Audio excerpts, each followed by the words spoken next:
Episode number 145 with Carlos Welch.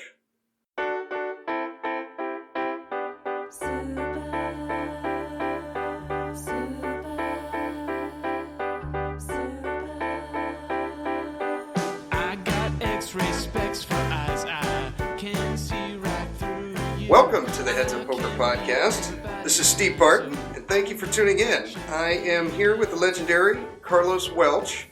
And how the hell are you, Carlos? Where are you? Actually, I guess I should be asking.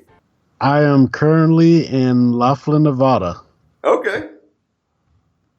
Doing pretty good. Outside of a library? Yep, parked outside of a library. In the Netmobile?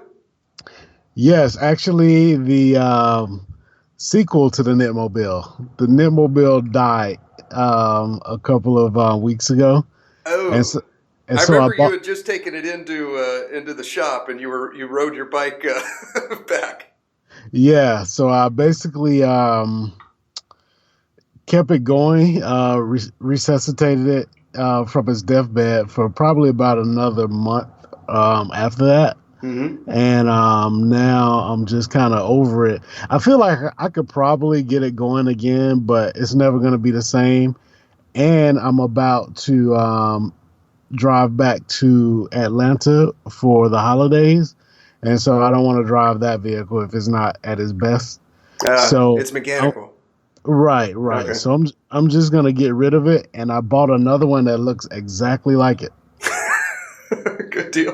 for a better price and a much better vehicle. The Netmobile, when I bought it, I guess 2 years ago, I paid $3,000 for it was a 2005 Chrysler Town and Country, and now I have a 2005 Chrysler Town and Country with, I believe, 175,000 miles on it when I bought it. Okay. And now I bought a 2006 Dodge Caravan for $2,500 with 100,000 miles on it. Ah, nice. So I've upgraded in every way except for the brand, but from my understanding is the Caravan and the Town and Country is basically built with the same everything under the hood is basically the same. It's same just, specs and all that. Yeah, the Town and Country is just a little bit nicer. Okay. But you know, the Netmobile has I believe almost 240,000 miles on it. So I'd rather give up some creature comforts and have 140,000 miles less on the engine. Yeah. Especially for that cross country drive.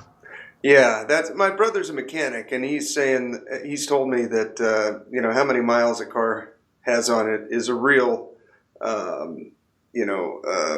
test as far as what life it's got left in it, and it directly relates to the value. So, right on, good for you, man. What Right. you got the well, I guess, do we still call it the Netmobile, or is this like it's still the Netmobile, man? Netmobile dose, or what? You know what? I don't know. I guess I'm just gonna go with the Netmobile, basically because literally, if you see pictures, it looks exactly the same. Same color, same faded paint spots on the hood. Only thing that I gotta get that big dent on the right side again. That's the only way I'm gonna feel at home. So I'll probably slam up against the telephone pole on the way out of here. Yeah, or you could just give it a good old fireman's rear donkey kick like we used to open front doors. That'll work as well. I am headed back to Cherokee in a couple of weeks, so that parking deck is so small. That's where I dented the side of the original Netmobile, trying to turn the corner in that parking deck at 1 a.m. while avoiding drunk, tilted gamblers. And so since I'm headed back there, I'll probably come out with another dent. Really? Cool. Yeah. Then we really won't be able to tell them apart. Exactly. Good deal. Right on. Well, what Alex has moved out. Are you completely mobile now? When Alex left, I moved into a hotel in Laughlin, which is right across the river from Bullhead City, where we were. Okay. And if you recall from, I guess, a year ago, my original plan was to stay in the hotel attached to the casino down here during the week and then just go to Vegas on the weekends when the prices went up for the hotel room. And I'm going to go back to doing that, but I found another hotel down here that's not as attached to the casino that charges $200 a week. And I basically just went there because I wouldn't have to leave on the weekends. And if you stay in Nevada for 30 days straight in a hotel, you're considered a resident.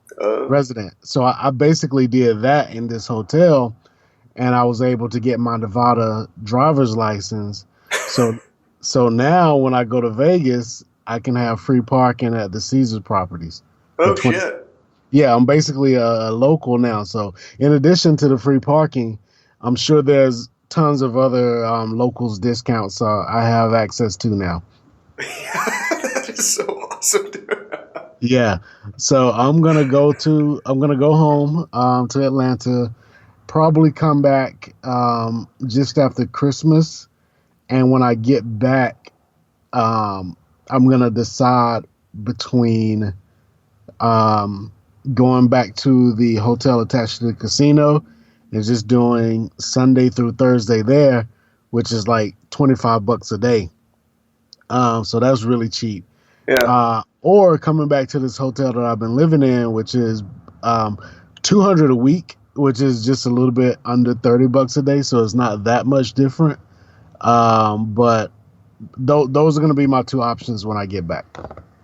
Right on, right on. And yeah, if anyone listening is considering taking the plunge to Poker Pro, this blueprint is exactly how you do it and ensure your success. This is awesome, dude. I mean, anytime you can cut your expenses, it gives you so much more flexibility in other areas of your life. So I highly recommend that. And less pressure too. Yeah, less pressure, and it's not like it's a big sacrifice. Like I was actually just thinking about this on the way up here. It's funny that this comes up. I was a couple of years ago. I was a middle school math teacher, and at the time, I was probably making, as far as take home, about like $3,000 or $3,500 a month. Mm-hmm. And I was buying a house at the time, and I was basically broke. Everything that came in went out, and all I did was go to work all day, go home to prepare for work the next day, and just kind of lived in that cycle. So when I had, the house and the nice middle-class job, basically the American dream, I was like, bored and not happy. Yeah. And so basically, once I gave all that stuff up and moved into a van, and started got rid of my job, so no guaranteed income, and took a major pay cut, I've been a lot happier. Yeah. And so not only does getting rid of the expenses makes you more flexible, decreases the pressure, it's not a sacrifice. It's that I actually feel more rich now than I did when I had the job. Oh, you're more happy, and that equates to being more fulfilled. Yeah, way more happy. Yeah, good for you, man. I feel like you are to the Heads Up Poker podcast what Gareth Chandler is to the Thinking Poker podcast. Right. He does the I don't know if he does it anymore, but he used to do this column that I think he called it Borderline Gambling or something like that, where he basically just traveled around the world and did like reports from various European and Asian and South American countries. He would do reports on the Thinking Poker podcast. I do something similar, but within the U.S. So like he's in Turkey, I'm in Portland. When he, He's living out of a backpack. You're living out of the Knitmobile.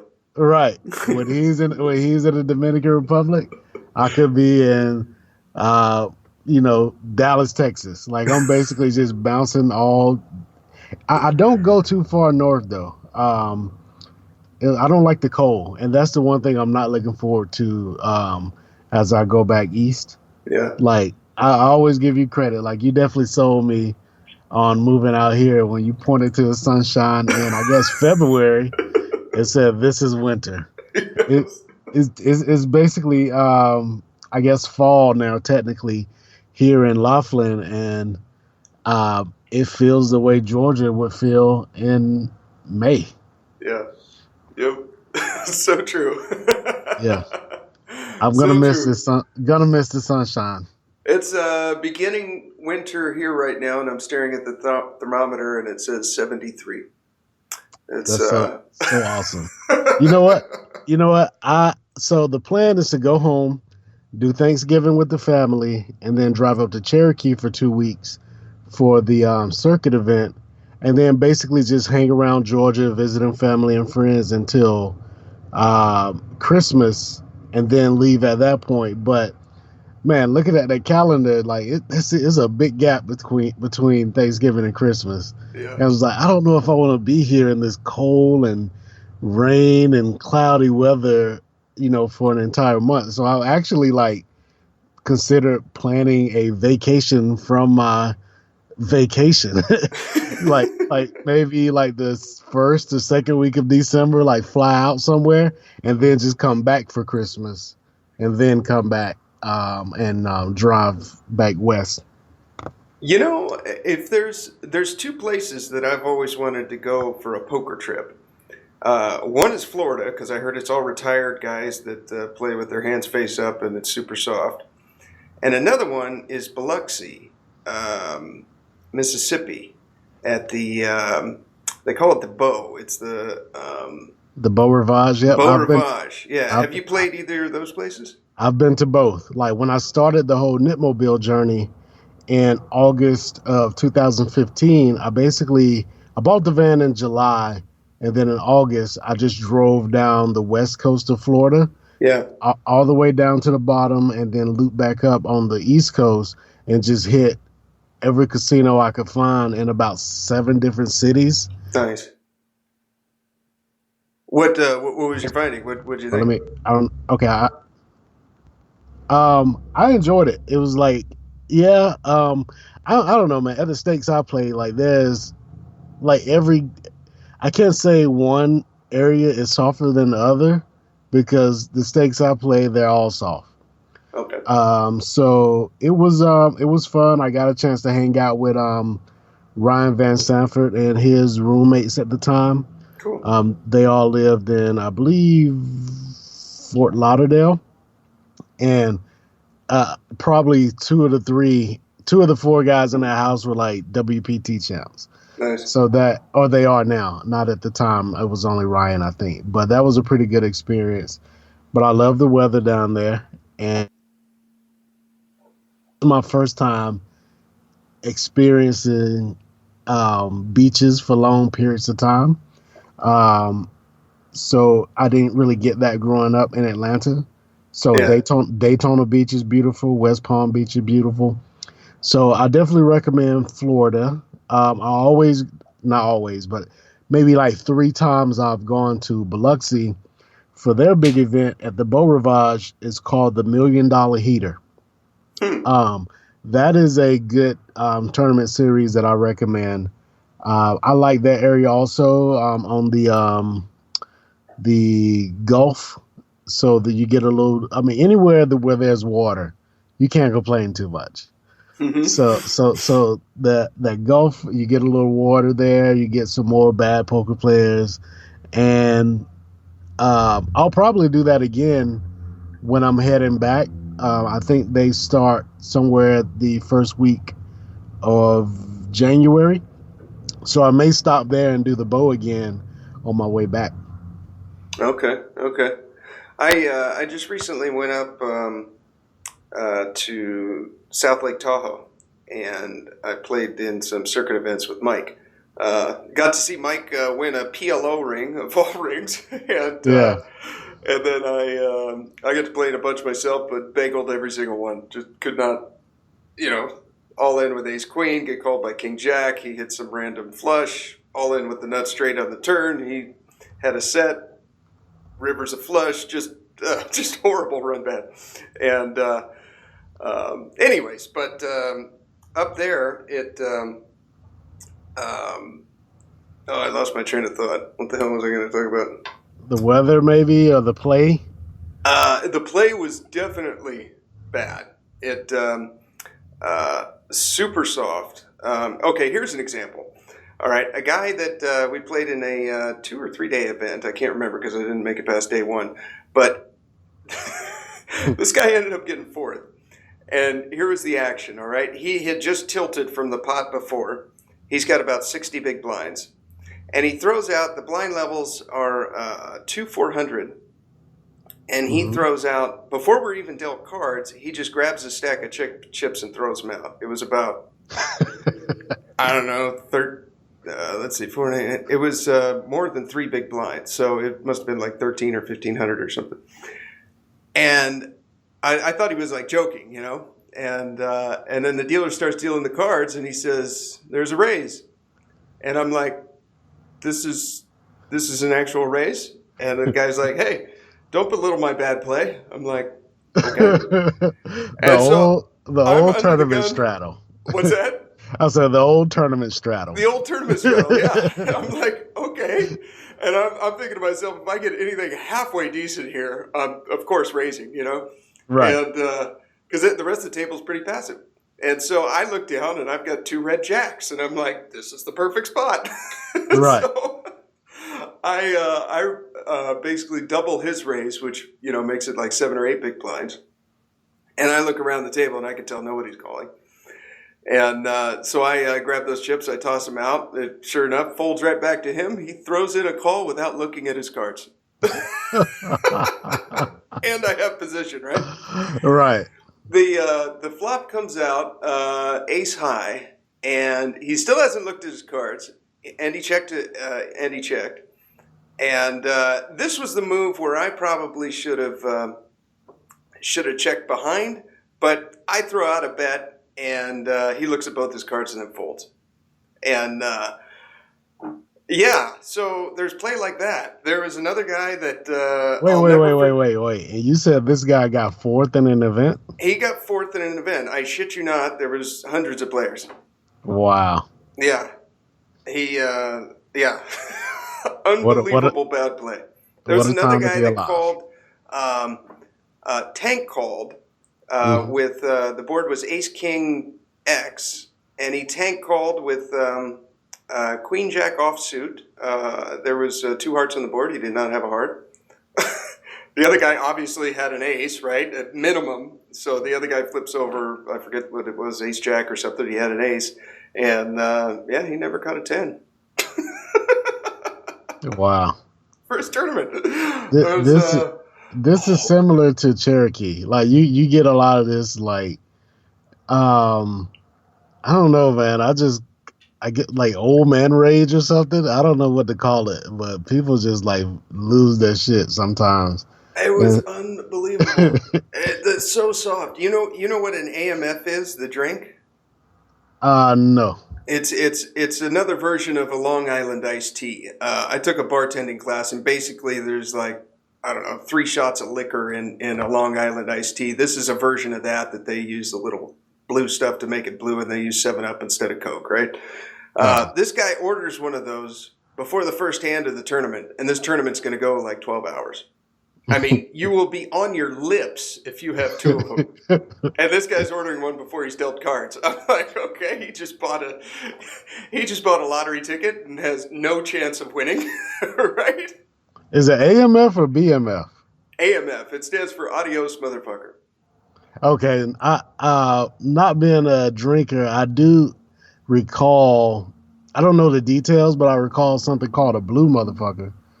And probably the same thing. It may just be like something depending on which side of the country you're on. Yeah.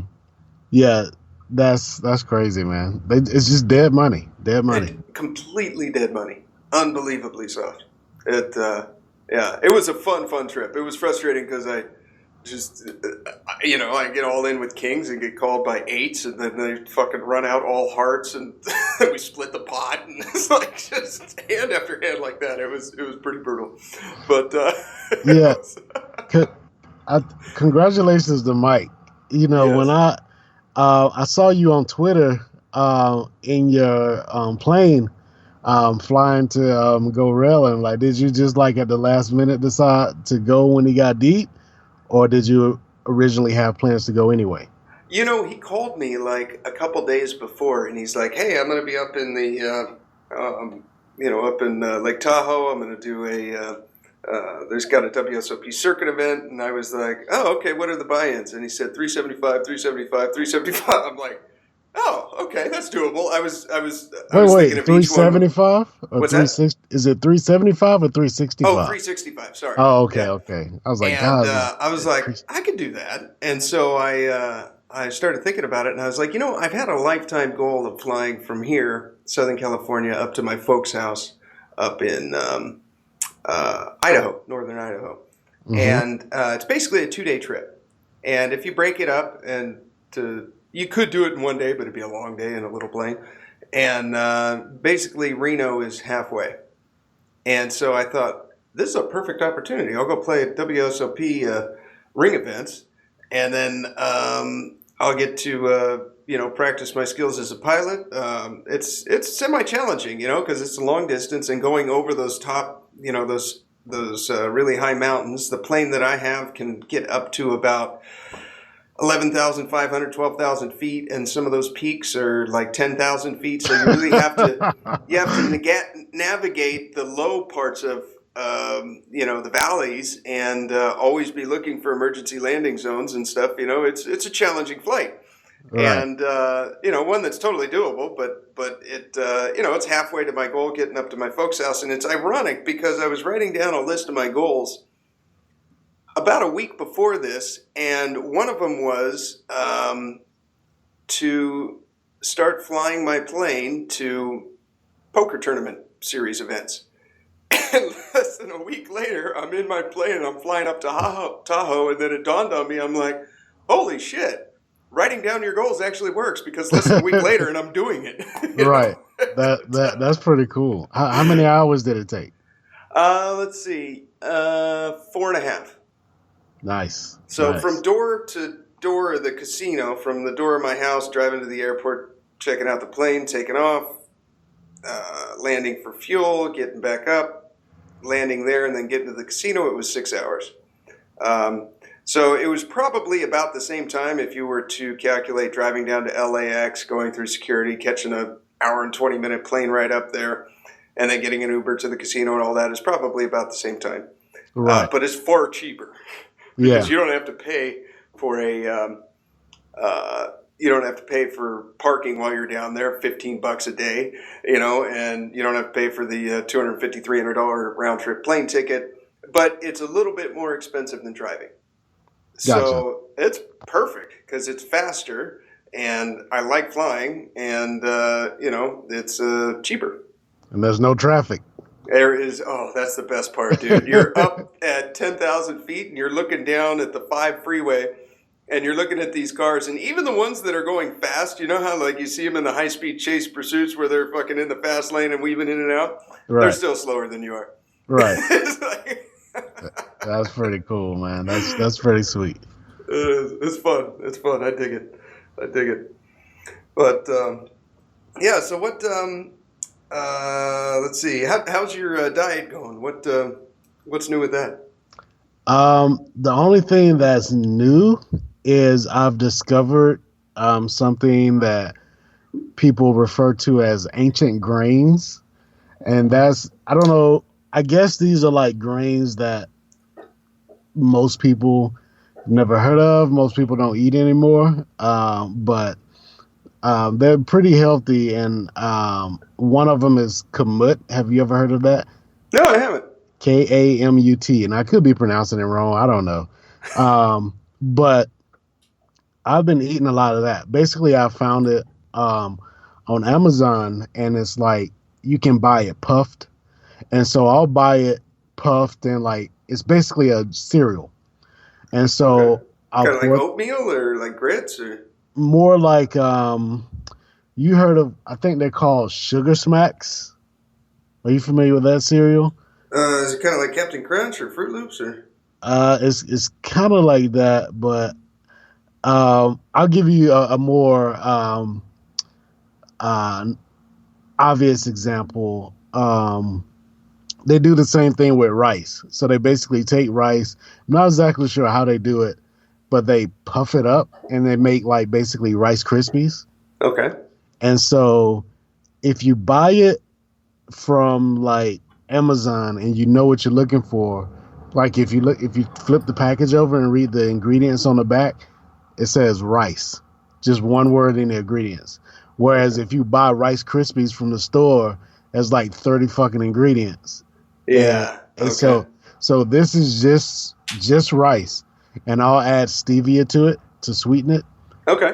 and I've been doing that with unsweetened cashew milk, and so I've been getting the puffed rice, puffed kamut, where some people will be familiar with Sugar Smacks if I'm calling it the right name. Like I remember, like the character was like a green frog. I remember that from like the commercials when I was a kid. And It must another, be an East Coast thing because it's not ringing a bell with me here on the West Coast. I got a feeling it's like, maybe tasty cakes or something are on the East Coast and they don't exist here on the West Coast. You know? I think it's world. I think it's nationwide, but it may not be popular Okay. on the West Coast. It wasn't, to be honest with you, it wasn't popular with on the East Coast, at least in where I'm from, growing up either. But another one they have is like puffed corn, and that's basically I think they're called corn pops or something like that, corn puffs. Hmm. But that's another. Basically, if you take your favorite, I shouldn't say favorite because you can't really do this with Fruit Loops, but your favorite brand of cereal that looks halfway normal, Yeah. there's probably a super healthier version of it that's just like one ingredient, and a lot of them are with the ancient grains like kamut. Another one I tried was millet. You ever heard of that one?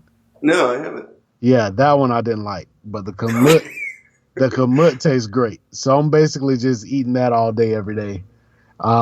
And when I'm just at the hotel playing poker, studying, I'm actually studying Spanish also, so I'm spending a lot of time on that.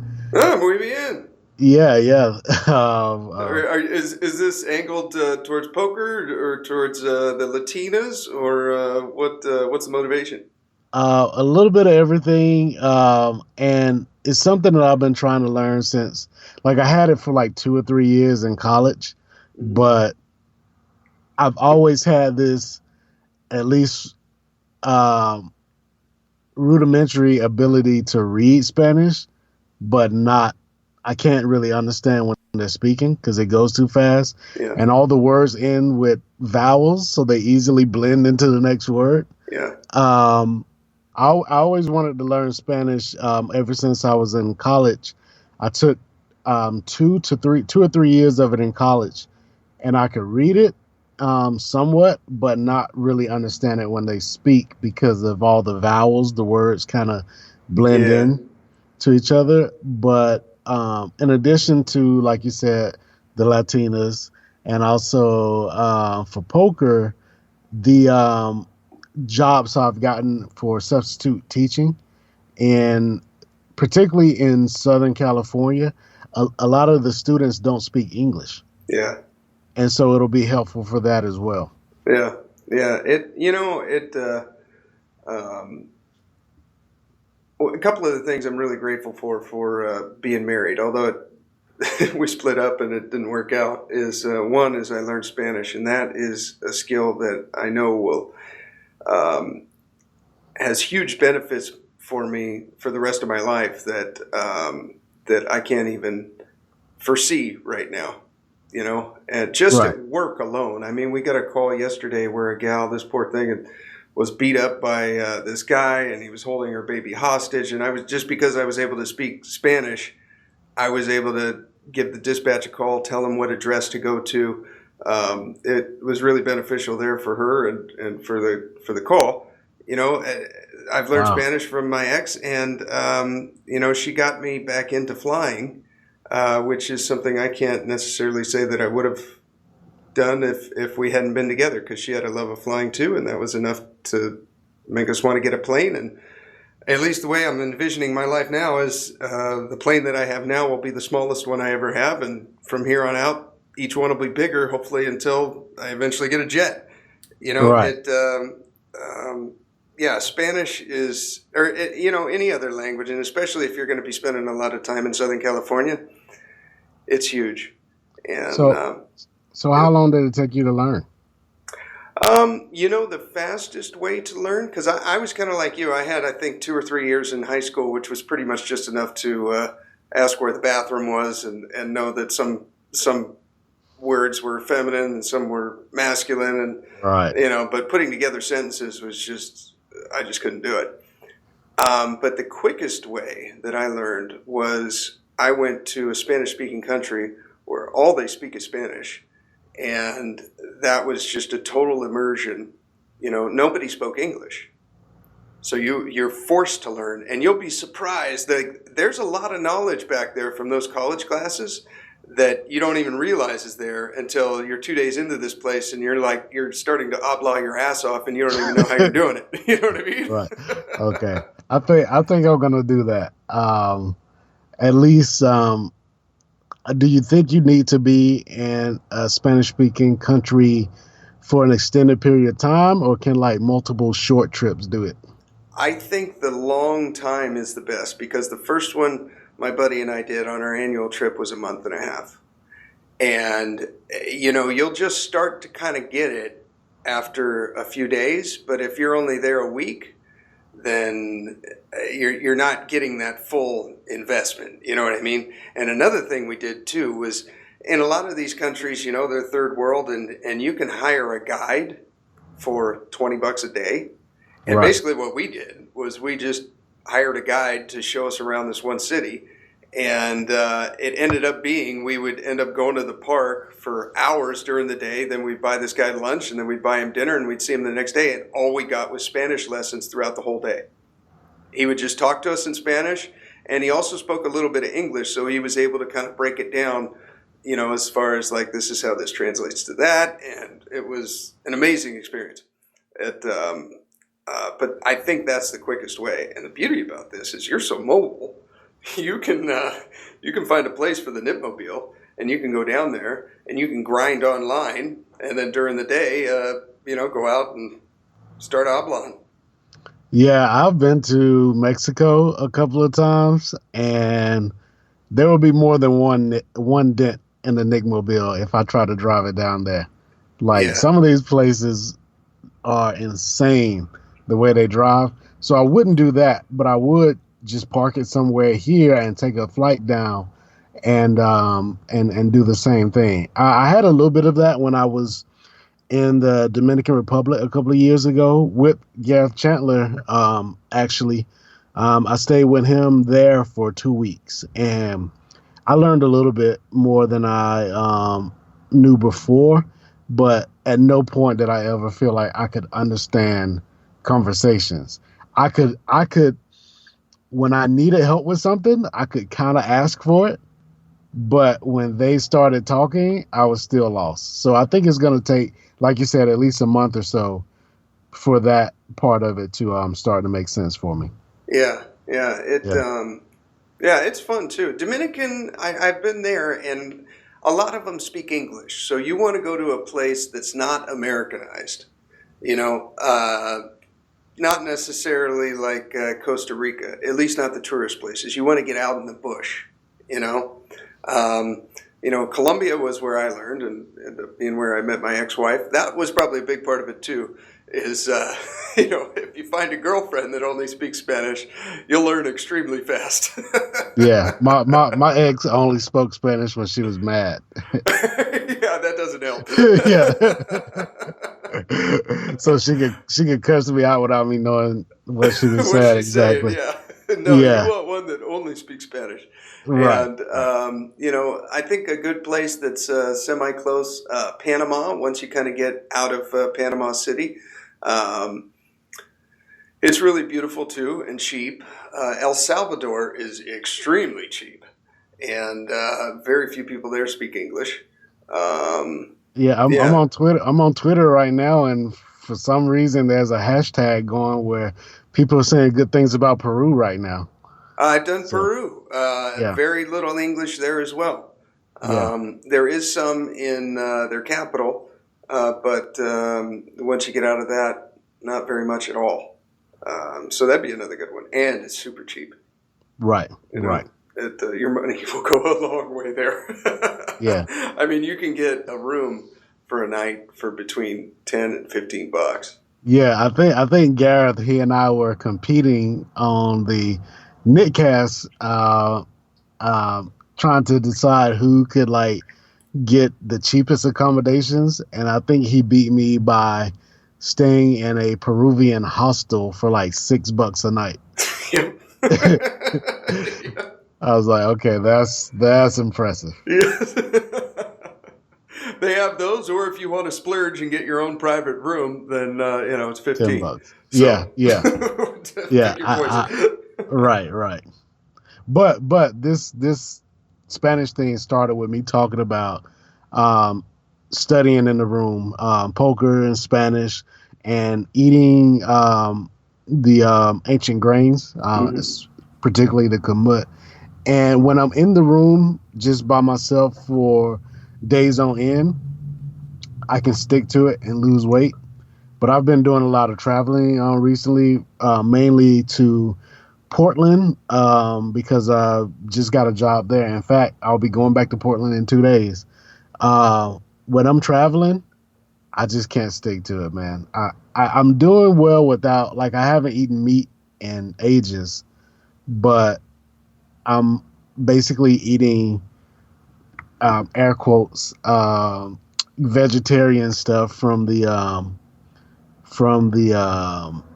gift shops, which could be like, you know, like little crackers or like cookies, something like that, which is it's vegan, but it's not healthy. Yeah, yeah. And so I don't know. There's something about me. Like if I'm traveling, I just kind of like throw caution to the wind.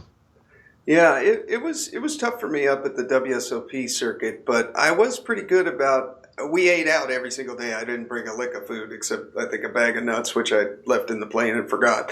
Uh, but every morning I'd have a vegetarian omelet with some avocado on top, and then I was only eating about twice a day. But and then dinner I would have something similar like a chicken salad or something. So I was eating healthy. It was still expensive though, man. Each meal was like $20. But yeah, it. I saw recently that you got you ran a Bovada tournament, and you mentioned on Twitter that you chopped it. No, Okay. um, I won a Bovada tournament last night, but Ah. I want to say that I think I retweeted somebody who chopped Pierre chopped a tournament. I think it was a Sunday Major on the Borgata, New Jersey site, and he chopped it. Maybe So that's what it was. I was mixing yeah, up two yeah, tweets. Well, you shipped one last night. yeah. I won a $33 5K for like 1,100. Nice. Right Yeah, on. thank you, thank Congratulations. you, thank you. Congratulations. Yeah, Well, it came at a time where um I started the day with some really good spots in a lot of big tournaments, and at least two of them I got all in like 70-30 favorite and lost. And it was and that's another thing. That's when I get cookies. When I start running bad at poker. And so in my mind I was like, you know what? As soon as I bust this $33 tournament, I'm going out here to get my medicine. yeah. And luckily I didn't bust out of it. So I won that tournament, and they kind of detilted me, and so I went to bed without screwing up my diet. Nice, nice, right on. Well, speaking of medicine, how about some Elliot Roe? Yes, I will not play a hand of poker unless I listen to that man's voice first. Meditation tapes just before you play. Get in the right mindset so that you can focus on poker. Listen to an MP3 before you play. You can put it on your phone, your computer, your tablet. He's got MP3s for everything. Online cash, online tournaments, live cash, live tournaments. He's got a leak buster. Maybe you need to play more. The Simple Volume System might be for you. Try it out for free. There's no obligation. Listen to his 7-minute tilt buster. You put it right on your phone and you listen to it. There's no credit card, nothing. It's free from Elliot and me to you. You have to have a warm-up routine for everything. Professional athletes do it before a game. You need to do it before you play poker. You need a little 10-minute routine before you start to wager large sums of money for small edges. This is the next step in poker, the Mindset Advantage by Elliot Roe. Use the code HUPOKER, score yourself a discount. You'll find the link in the show notes, HUPOKER. You can also try out his new app called Primed Mind. I've been trying that one out, and I like it a lot. I'm all the way through the Confidence Booster, and moving on to Section 2. So you can find that link in the show notes as well, Primed Mind by Elliot Roe. Carlos, I've been playing on this site, and I'm curious if you've heard of it or not. It's called Poker Mania. No. Okay, this is interesting. I ran into a guy at this last WSOP. It was one of the tournaments I was playing. He was on my right, and I got to talking with him for about an hour. And he gave me a pen that said Poker Mania on it. And it sat in my car because I kept thinking to myself, I'm not going to throw this pen away or get it lost in the cup of 300 pens that I have, because I want to at least go to this site and look at it. And lo and behold, 6 months later I did. And it's a poker site that's basically for Americans. And they, instead of having a separate site like you would on America's Card Room or Bovada or Poker Stars, they run it right off the internet. So you go to pokermania.com or whatever, and then you sign up for an account. Now, they don't have a very big playing pool of players. I think they've got something like 3,600 people that are signed up, and every time I log in, there's between 40 to 200 players that are online playing. They've got a lot of cash games, and they don't have a huge amount of tournaments, but at 5 o'clock every day, they've got a $55 buy-in. It's a 1K guarantee. And then each additional rebuy, which everyone does, is $27.50. And then there's an add-on at the end for $27.50. So you may only get 8 to 15 players buying into this 1K, but the guarantee ends up going up to $1,500, because even if you only got 8 players, everyone's adding on and rebuying. Right. Super soft. There's chat every single hand. So this is guys are sitting there and they're having like beer drinking competitions in the chat. Yeah, I've played 4 tournaments so far, and I got second in 2 of them. Right? There's another one. So there's 2 at 5 o'clock every day, and one is $55, the other one's $22. Same thing, half of it, $11 is a rebuy, $11 add-on. And then about maybe 4 or 5 times a week, they've got a $220 buy-in with 110 rebuy and 110 add-on, and that's a 2.5K guarantee, which it usually goes over. Right. I'm pretty intrigued by this site. I've played on some of the cash games. Probably about half my time on there is in cash games, and most of the tables are shorthanded, and their motto is, "This is where the fish come to play," and I've yet to disprove that. It really is. It's fantastically soft. The tournaments, you start with either 15K in chips or 25K in chips, and most of the levels start at 25, and they're the longer levels, the slow levels. Right. I've seen multiple times people shove, so you'll start off with 600 big blinds, and I've seen multiple times people shove all in, no action in front of them, for hundreds of big blinds. It's wow. So it sounds like it's right up your alley, because I know it's right up mine. And now the thing is there's not very many tournaments, so it's difficult to play this one on the web as it would be to have ACR going up on another window, you know? So you're kind of locked into this. But the thing is it's like you're instantly starting off at a final table where everyone's just freaking rebuying, and, you know, they're just stacking a bunch of chips up at the table. And I remember listening to Alex Fitzgerald podcast about strategy when it comes to these online rebuys, and he said basically you just buy in for one.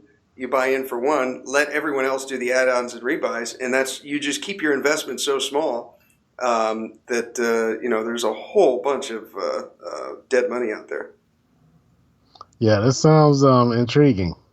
Yeah, I moved some money over from Bitcoin because that's been kicking ass lately, and yeah, I don't think I'm going to have to deposit at all. Like the cash games are so soft. There was this one guy that was playing. I don't understand it, but he was signed up at multiple tables all the way from 1 cent, 2 cent, all the way up to 5.10. So whenever I get to a new site, I always start out at the lowest stake, and I just start working my way up through the cash limits. And so far with this guy who's always on there, I'm up to 1.2. And I was winning 2 buy-ins per hour at the lowest limit. Then the next one, it was like 1.5 buy-ins per hour. And it just kept going up. And now at 1.2, I'm at about 2/3 a buy-in an hour. Yeah, anybody that regs both 1 cent and 2 cent and $5, $10 online, they're definitely not a 510 reg. No. So what this means is you have a 1-2 guy, a 1 cent, 2 cent guy that's willing to play 510 with you. Right. And so, yeah, that might be a good time to like take a shot at a higher stake, because this guy clearly doesn't know what he's doing. I mean, this guy has been half of my bankroll on that place, and the other one was the 2 second place finishes. And it's like I've only played on there 4 times, but I haven't had a losing session, and it is so soft. Nice. I'm going to contact these guys and see if they got some kind of affiliate deal, or maybe like a Greg Raymer is signed up on there, and I think he plays like 10 hours a week under Fossilman.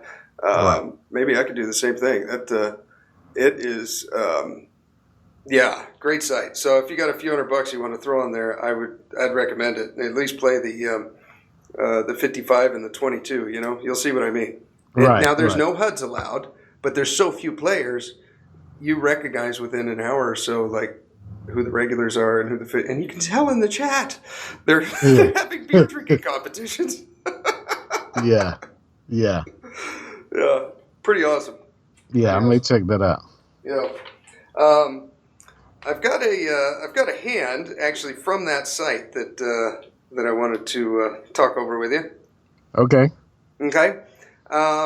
We're at level 500, 100 for the blinds. We've got 12,000, and the villain has 20,000. So he's got 200 big blinds. We got 122. So it's 122 big blinds effective. Okay. Yep. Now the villain is in the cutoff, and he's kind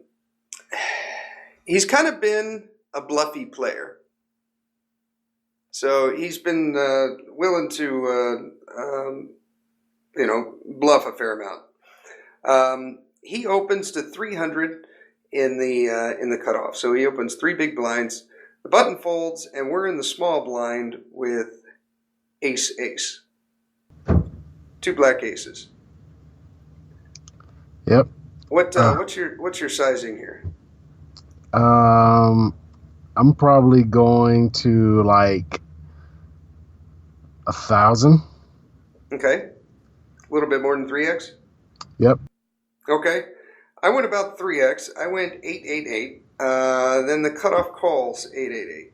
Yep. So we go to the flop, and the flop is Jack of Diamonds, 7 of Hearts, King of Diamonds. So King of Diamonds, Jack of Diamonds, 7 of Hearts. And we've got Ace of Clubs, Ace of Spades. All right. So tell me again, like what made you tag this guy as bluffy? I remember I wrote down here in my notes that player saw player bluff. So I remember, I didn't write several times, but I do remember it, that he bluffed twice light. Right. So It wasn't a value bet, you know what I mean? right. So normally in this spot, my plan is to bet for value. But if I'm worried that this guy is going to raise at some point and I'm not going to, if I'm worried he's going to raise at some point and I'm not going to be sure if he's bluffing or not, then I may just lead flop and check call turn and river. Okay. But I have to be sure that this guy is A, bluffing when check to, and B, value betting a king or a jack when check to. Like if this is the type of guy that will check call 3 streets with a jack, but will that will call 3 streets with a jack, but will check it back if I check to him, then I want to be betting. But if he's the type of guy who can call here with like 6-5 of spades and just like float the flop and then bluff turn the river, I want to like bet the flop and then check call turn the river. So it really just depends on how bluffy this guy is. And we're deep enough to where actually in a 3-bet pot, we're not like we can get all in if we say we bet the flop, he calls, or say we bet the flop and he raises. Yeah. He can bet turn and bet river and put us all in. And I don't really want to get all in this spot unless I know this guy is like super insane to get in this many big blinds as a bluff. So it just depends on where he is on the bluffy spectrum. If he's super bluffy, then I like betting and check calling. No, if he's super bluffy, I like betting and then just calling off when he raises and shoves river if he's like super insane. If he's somewhere in the middle where I'm not sure exactly how crazy he is, I want to bet flop and check call turn a river. And if he's not that bluffy, like if you just saw it one time and you don't like if he's not a psycho in your mind, then I'm just gonna bet. Okay. Yeah, I don't remember him being insane, but I do remember him seeing him bluff, and that it was enough for me to write it down here in the notes. And we are at the 5100 level, so we can't have a ton of information on him. So I'm just gonna assume that he's not gonna go really insane, which means I'm gonna at least start here with a bet. Okay. All right. Yeah, so with 2 black aces and the flop of king of diamonds, jack of diamonds, 7 of hearts, we've got 700, or I'm sorry, we got, 700 in the pot. We're first to act. No, it has to be more than that. You 3-bet to 888. Oh, I'm sorry, my math is way off here. Where did I get that? Right. Okay, there's 1876 in the pot. Okay. What? Okay, into 1876. What are you betting? I'm probably just going half, something like 900. Okay, great minds think alike. I bet 922. Mm-hmm. And cut off calls, fill-in calls. So we go to the turn, and it's the 9 of spades. Okay, so the board now is king of diamonds, jack of diamonds, 7 of hearts, and the turn is the 9 of spades. This turn card is pretty bad for us in a vacuum. That combined with the fact that this guy's bluffy, I'm definitely not betting here. So against a normal player, I probably would bet, and if I ever got raised, I would just fold because I know they have it. But against this guy, we can't be so sure. So for that reason, I'd rather check and give him a little rope. And basically, I'm still bluff catching him, but I'm doing so by, if I'm going to bluff catch this guy, I'd rather check call the turn than bet call the turn, because I don't want the pot to get out of control. Yeah, I kind of like that line because, especially looking at it now, like you don't want to get blown off by a 10 that's double gutted. There's a lot of hands that he could have here that now have us beat. He's got a lot of two pairs. He's also got a lot of flush draws in there. But I don't know. I think queens and tens are a big part of his range here, which, yeah, I think you're right. I think it's a check. And he maybe, if he's bluffy or just in general, a lot of people will raise the flop with flush draws. So we can discount that somewhat. But either way, I want to kind of do some pot controlling here. Okay. Okay. Well, barring good logic, I bet. I threw out about half pot. Pot is 37.20, and I threw out 18.88.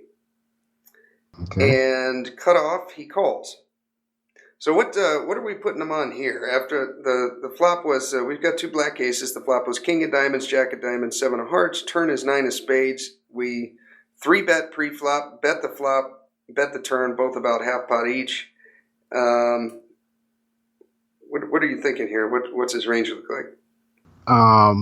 Every single time, his range is one or two things: either a draw that he's chasing, or a pair and one pair.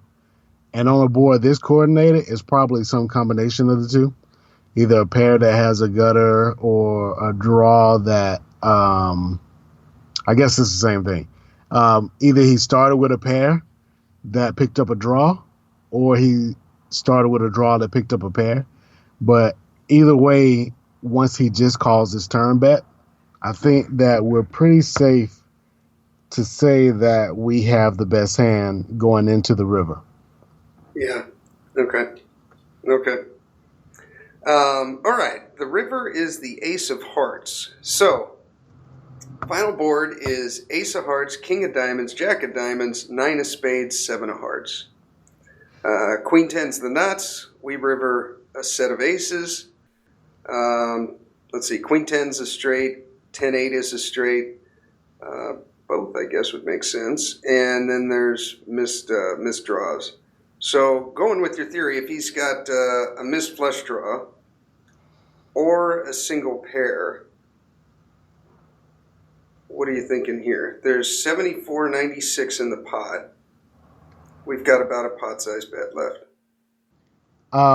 So I'm thinking this guy has, like, if he has a jack, he probably doesn't call the river bet, given that the ace hit. So if we bet the river, we're basically hoping to get value from a king or two pair. And at least the king, I feel like two pair, if we check, two pair may bet for value.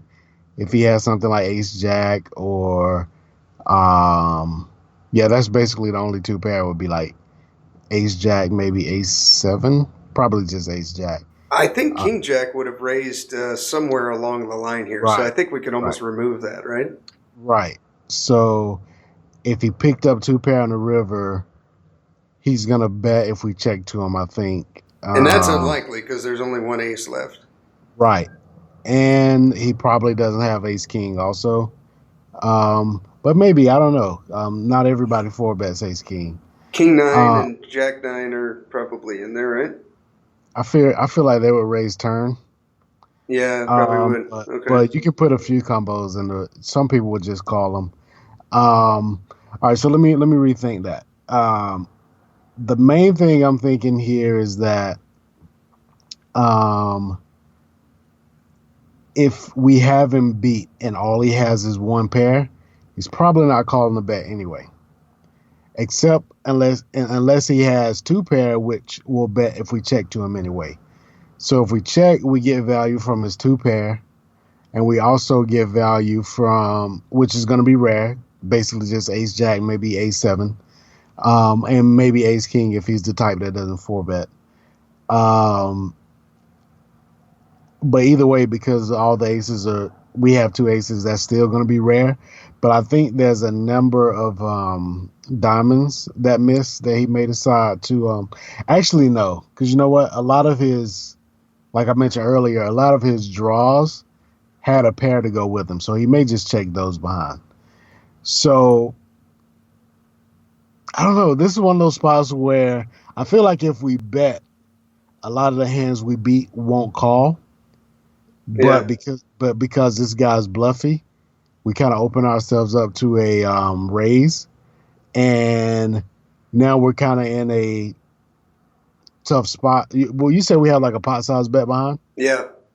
Yeah. So if we bet and he raises, we're getting the right price to call, given that we don't shove ourselves anyway. I was debating in the moment. I'm like, okay, is this a check call or is this a bet fold? And I thought, God, I can't imagine folding the best set here on the river. But if he raises, like, are we ever good? Well, he is bluffy. Well, possibly. You know what I mean? It just kept going back and forth, and I hit the time bank, and I didn't know what the hell to do. Right.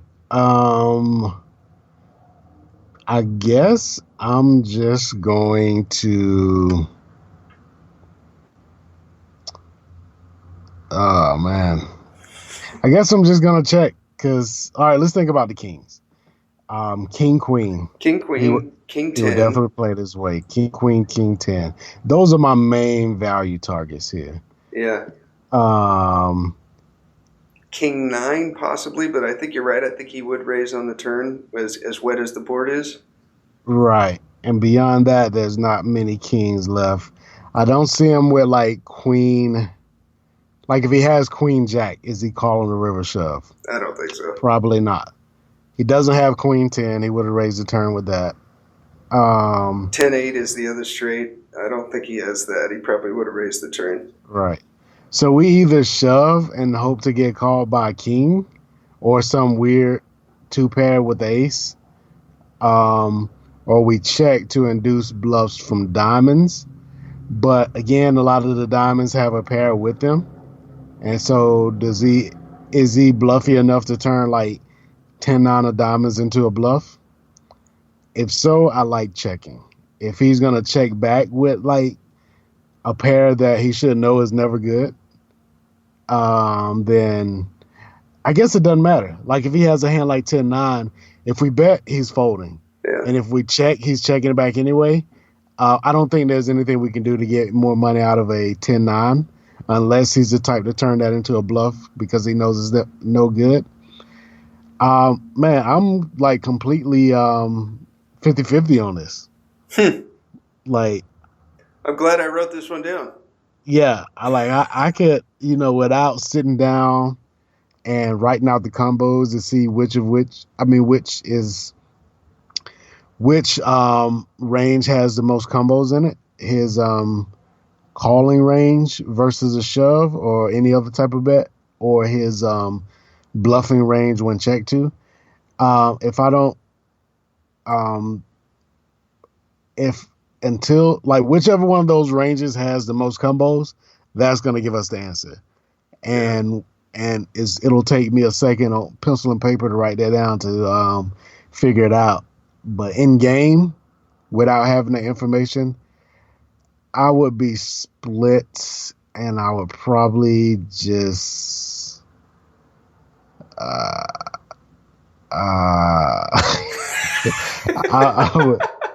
I would probably just check, I guess. Okay. I thought the ace was a blessing and a curse. I thought we're almost always got the best hand, but now how do I get value from his kings? Like I think he's checking his kings back, and I don't think he's calling, and it was just a tough spot. I end up checking, hoping he's going to bluff it off, and he quickly checks behind. And he has the ace-5 of diamonds he had the nut flush draw the whole way, and then river top pair with a weak kicker. You know what? I forgot about the ace-X of diamonds. Those are draws that didn't pick up a pair, that will call when we bet. Like I'm thinking, like I mentioned, the 10-9 of diamonds. That's the type of hand that I think won't call if we bet. But I completely forgot about ace-x of diamonds. That hand will call. You know what? Now that I'm thinking about it, I kind of removed it from his range and didn't think about it in the moment because I've got two aces. There's a third one that hit the board. But really, okay, yeah, he does have some combos of ace-x of diamonds. So let's say he's got ace-2 of diamonds, ace-3 of diamonds, ace-4 of diamonds, ace-5 of diamonds, because that's what he had. And you run that up, you probably got a dozen combinations there. Of well, maybe less than that because there's two diamonds out there, but yeah, he's got another 10 combos there that we can throw in, and when we're splitting hairs like this, that could tilt it one way or the other. Yeah. When I wasn't considering those hands, I was kind of like, my guesstimate was those two ranges were kind of split evenly, and then when I throw those into the range that will call a bet, then that pushes it over the top. Yeah. Okay. So it's a shove then, huh? Yeah, I think so. Okay. And hell, you could even get like super exploitive and just bet small. Because, I mean, you start 122 big blinds deep. Yeah. Like when you 3-bet and then bet all 3 streets here, is this guy going to be loving life with ace deuce of diamonds on this river? He may not want to call for who. Do you have him covered, or he's got me covered by a lot or a little? By quite a bit. Yeah. Okay, in that case, I just shove. It's crazy how these people think, but let's say, okay, you have 122 bigs. If this guy has like your stack size and you shove river, I think he'll fold because if he calls and he's wrong, he's out. Yeah. But if he has like 150 big blinds, where if he calls and he's wrong, he's still got some chips left, I think he's more likely to call. And if he has you way covered, then I definitely think he's not folding ace to a shove. So given that, with that being the case, I think a shove is probably best. Yeah, I think you're right. Okay. It's so funny how you can just pinpoint perfect bet sizings against people. Yeah. Like my favorite are people who raise, and if I got like 20 bigs, if I like 3-bet them to like 15 bigs, they'll call, but if I shove, they'll fold. Yeah. Yep. Yeah, I've played against people like that live. Yes. Yeah. Very true. Very true. And, right on. Well, let me tell you guys about Tournament Poker Edge. You want to get better at what we're talking about right here. Tournaments, go to Tournament Poker Edge. You play tournaments, I play tournaments, Carlos plays tournaments. Really get better at these things you and I love so much. Interact with the pros you hear all the time on this podcast. Watch videos from all the pros. Casey Jarspec is on TPE. Carlos even has a free video he did up there with Andrew Brokus. Click on the link in the show notes for a free training video, and you can watch Carlos's video with Andrew doing a review of his 100K guarantee win. Go through the videos, check them out. There's hours of them. When you join the club, you'll get access to almost 2,000 videos. How to play from the button, playing the big blinds, going over hand history reviews, how to set up your HUD using Bitcoin on American sites. And, of course, Tournament Poker Edge has Tournament Theory Strategy. When you join, use the code HUP month, HUP quarter, or HUP year. SYSC, man. Save yourself some cash.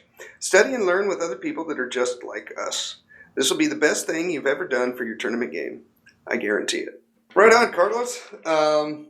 Did you have a hand that you wanted to go over, or should we wrap it up? Or I had one. We can talk about this hand. Okay.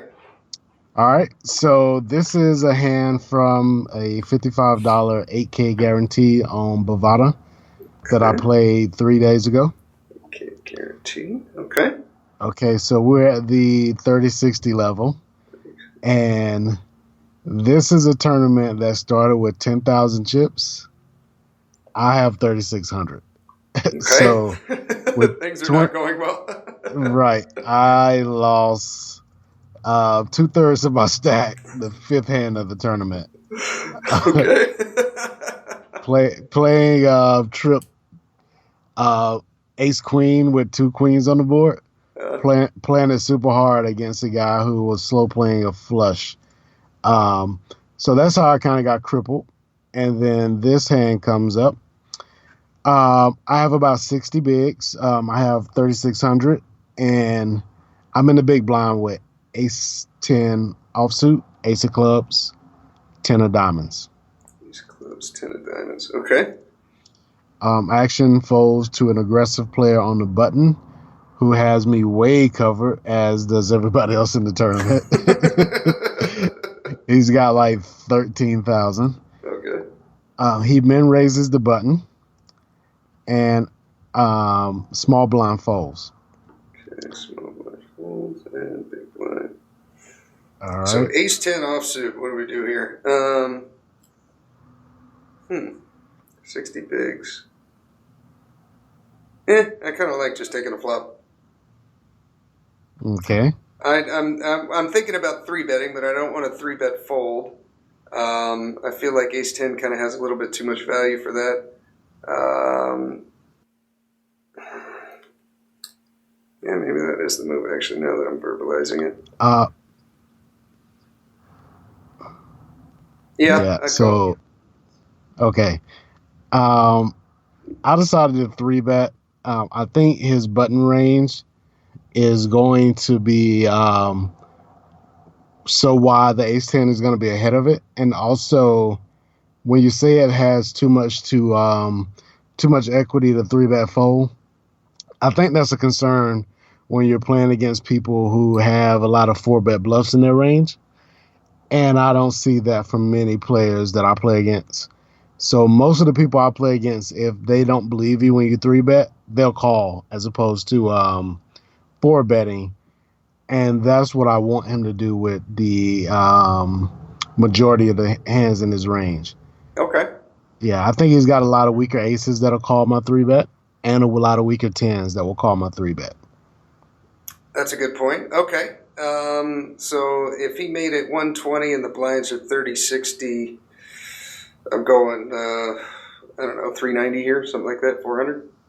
Yeah, I went just 360 here, but I like those sizes as well. Okay. To me, 3x or greater. Yeah. Now there's about 800 in the middle, and actually there's 780 in the middle. I have about 3,300 behind. The flop is 7 of spades, 4 of hearts, 3 of diamonds. There's 3 of diamonds. Okay. All right, so what do you want to do here? Let's see, flop, and action is on hero. What's in the pot? 780. 780. We have 3,354 behind. So 3,300 basically. Okay. 5x spot.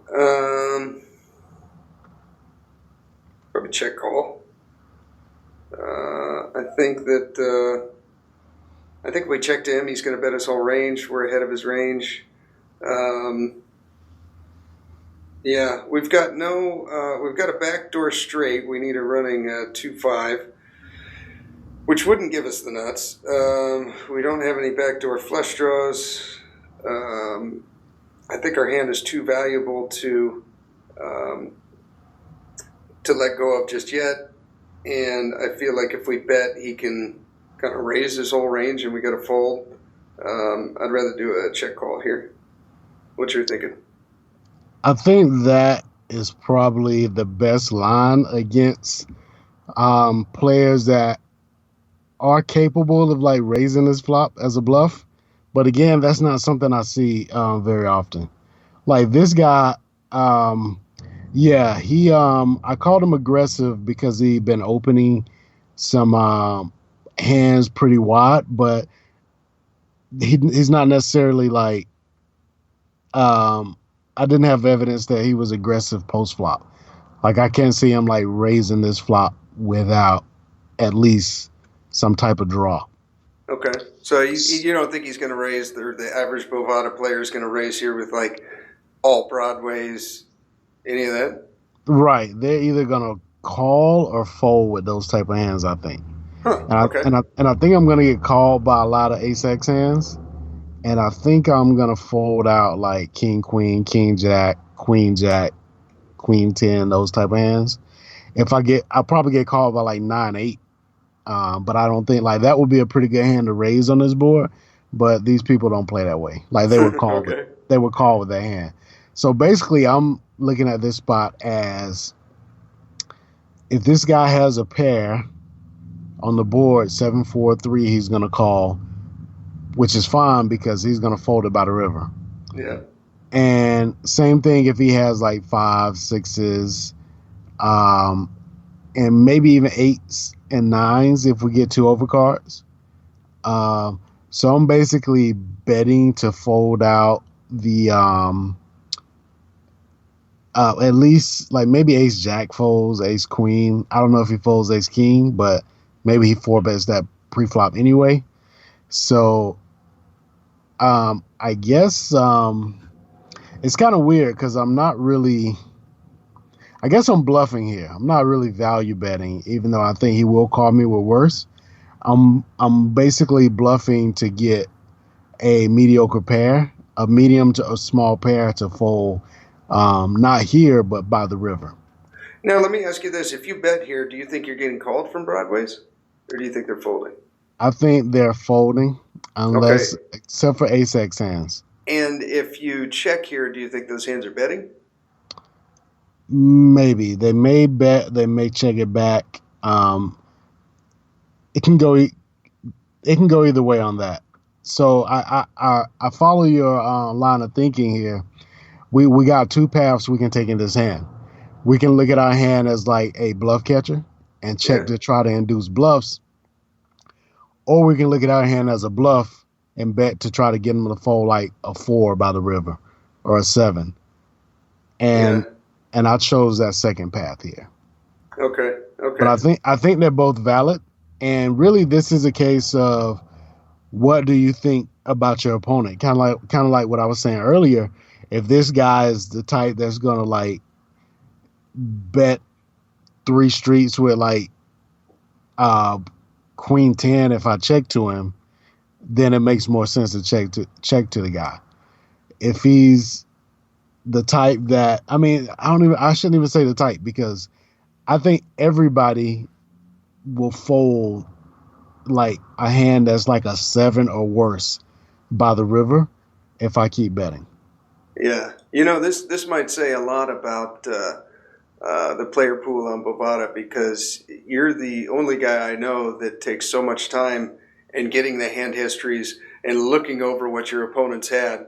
And in your own words, you enjoy that more than you do playing. So I'm going to trust your judgment here that you've just seen thousands of hands, probably very similar, dozens of them very similar to this, and it's gone into the computer and is spitting out an answer which is in all likelihood more correct.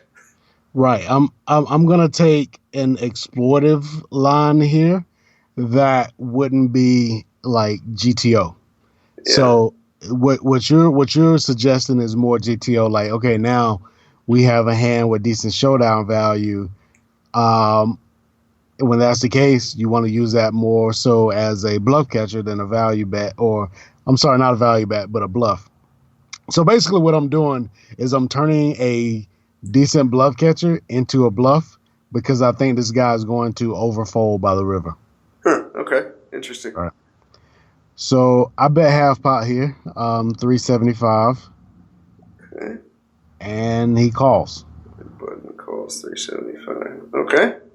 So now there's 1530 in the middle, and we have just under 3,000 behind. So 2 pot size bets left. The turn is the ace of hearts. Ace of hearts. Oh. All right. We got showdown. Yep. So now we have showdown value. But at the same time, do we think this is showdown value that we could use to bet for value, or do we want to like check call as a to bluff catch? Okay, let me ask you this. What is this villain doing, do you think, with 8s, 9s?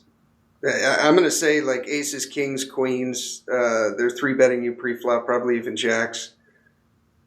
Possibly tens, but so maybe if we're value targeting an overpair, it's just like a eights and nines, 50% weighted to tens, and then you've also got fives and sixes in there. Is he calling the turn with that? Does that sound accurate, what I've said so far? I mean, only thing I would say that he's probably always just calling with tens, and I'll give him 50-50 on the jacks. Really? Okay. Yeah, but everything else I think is I'm on board with. Okay, all right. Yeah, so now do those hands call this bet on the turn? I would say that maybe fives and sixes do. Eights and nines probably, and tens I think would call the bet on the turn. Now the other hands that he could have were the ace-x like we talked about, only of which three of them are beating you. The ace-king, which he probably three bets pre-flop. So now we're down to ace-queen and ace-jack. The rest you beat, except for ace-3, ace-4, and ace-7. Okay, and we're pretty sure he's probably folding his broadways on... we're not going to get any more... he probably didn't get to the turn with like king-queen. Right. Okay. Right. I don't think so. Okay, so we're trying to get value from ace-x, five, sixes, eights, nines, tens, and then the random like 7-6, 5-4, stuff like that. Right. Yeah, I like a bet. And 1530, I'm going to go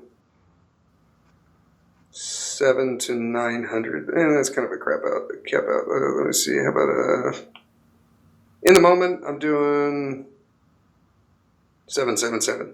I knew you were gonna say that. You love the multiple numbers, and you know what? I used to do that, but I'll tell you what I found. I found that tilted the shit out of people. Like people would play back at me so much when I did that, and I got it from Andrew because he does that a lot also, and it's like people just tooled out on me whenever I did that. If I went like 777 or like 789. It was like, in a way, you know, if you find somebody that some OCD dude that irks, you can kind of like play him like a drum and get him to do, once you figure out like how he reacts to it, you can get him to do whatever you want.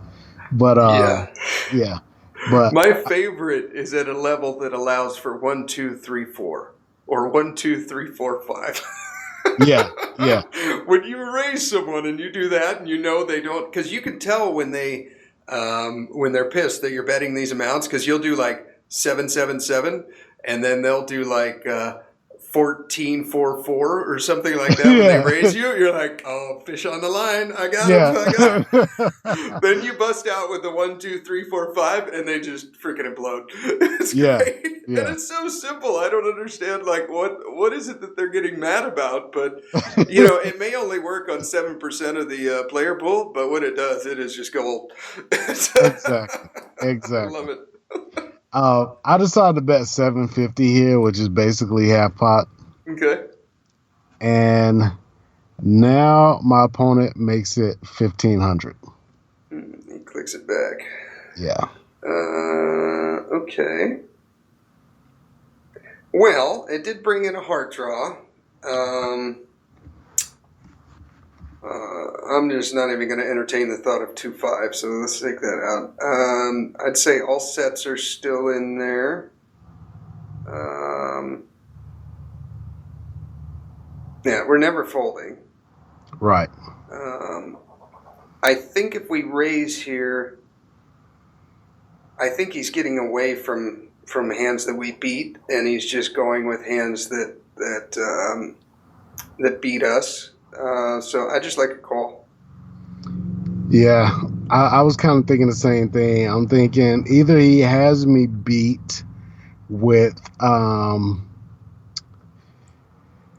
either he has me beat with like a set, maybe 5-6, or 2 pair, or he has hearts, or I've also seen people do this with like some type of weak ace that they don't want to face a shove on the river with.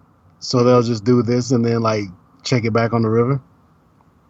Yeah. So I think with all that in mind, I decided to just call here.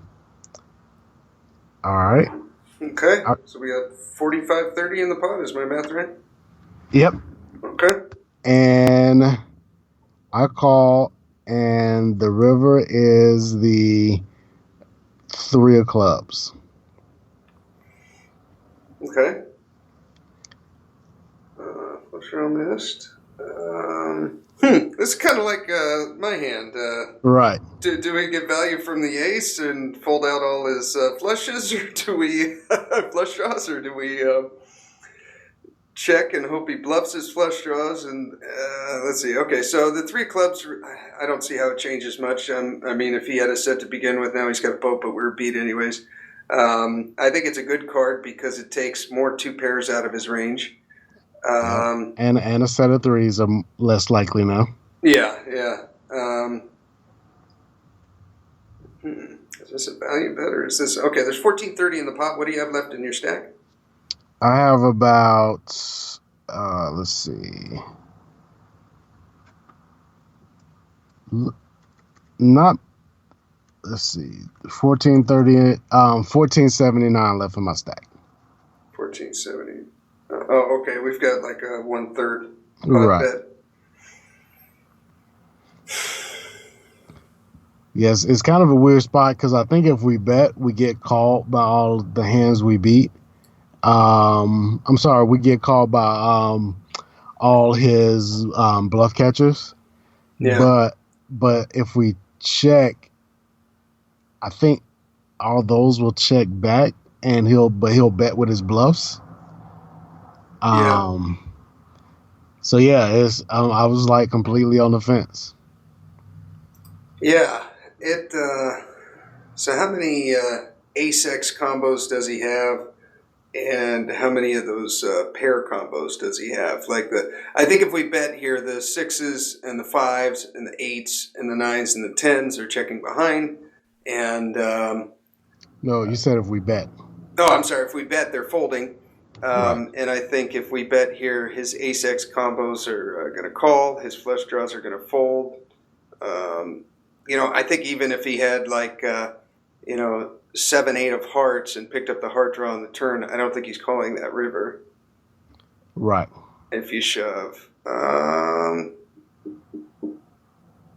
Without throwing it into Equilab, I'm gonna say I'll just shove in here and hope he doesn't have ace king or ace queen.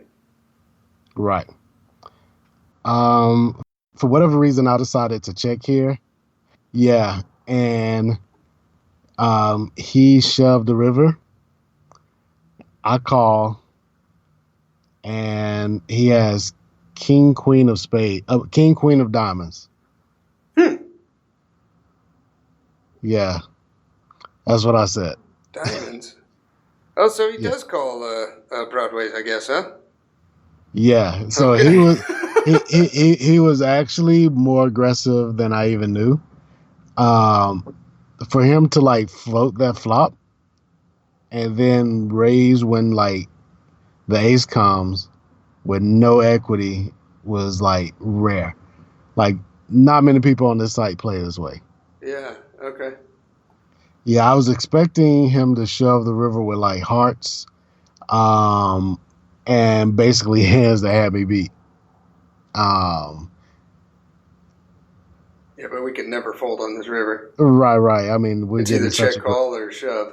Yeah, we have a pretty good price, and I think there's enough busted hearts in his range to make it at least break even. Yeah. But I didn't even consider these way outlier combos like king queen of diamonds. But if he's doing this with queen jack and jack 10 as well, then the check call line is way better. Yeah. Okay. But you would say the vast majority of the player pool on Bovada would not take this line? No, they would have folded to the flop bet. Okay. Yeah. Then I like it. Yeah. It's they would have folded to the flop bet, and had we checked on the flop, I feel like they would have checked it back. Yeah. Okay. If that's what the I- vast majority are doing, then I like a shove on the river. yeah, But yeah. I think you made this is one of those scenarios where you made the right or the wrong play in the exact right scenario, and it worked out for you. Yes, yes. Yeah. Right. But for the majority of the players, I think it's a shove there. Interesting. Right. That was kind of cool. Both our hands were pretty similar on the river there. Right. Yeah. It's like we planned it, but we didn't. Right. Great minds think alike. There you go. Especially when it comes to the 777 and then the 750 for bet sizing. Right. I said 390, 360, 400, 375. Right on. Cool. Well, thank you, Carlos. This was a lot of fun. You're always entertaining when you come on the show, and that's why your episodes get the most attention and downloads. Cool. I thought it was my nice baritone voice, but I guess being entertainment. I guess that factors into being entertaining. Yeah, that gets us an extra 4 female listeners right there. So yeah, we're the majority of our listeners are by far they're male, ages 22 to 47, and 75% of those are in America. Gotcha. That's our demographic. Yeah, so my voice is not doing anything for these guys. Oh, it may be for about 4% of the population, but it's not for the reasons you're looking for. Maybe the mental case, but he's the only one. That's the only one. That's right. Oh, it's great, man.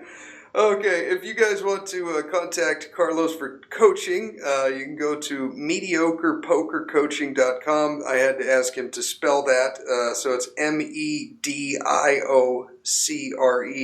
pokercoaching.com. You can contact Carlos there. He'll run through your hand history, and it is probably the best bang on the planet for coaching. Go to headsuppoker.poker, submit a review for the podcast. I'll read it on the air on iTunes. And thank you for tuning in. Here is your weekly motivational speech. And the question is, if you died today, what dreams, what ideas, what leadership, what books, what gifts will die with you?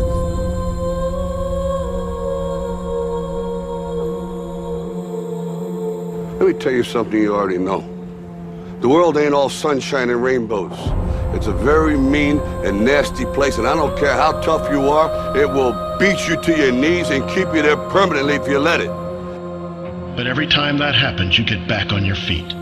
You get up just as fast as you can, no matter how many times you need to do it. Remember this: success has been and continues to be defined as getting up one more time than you've been knocked down. And I'm telling you, you're not where you want to be financially, and it's not going to take 20 shots. You're not where you want to be in your marriage, and it's not going to take 20 shots. You are not where you want to be in your personal life. You are not the person you want to be, and it's not going to take you 20 shots. For some of you, it's 1 more shot. For some of you, it's 2 more shots, and you have not given yourself enough credit to say, I just need to get up a half hour earlier, and my whole life will change. I just need to get up 1 hour early. I just need to work 1 hour longer. You, for whatever reason, you never pursued those dreams. You never acted on those ideas. You never used those gifts. And there they are standing around your bed looking at you with large angry eyes saying, we came to you. And only you could have given us life. And now we must die with you forever.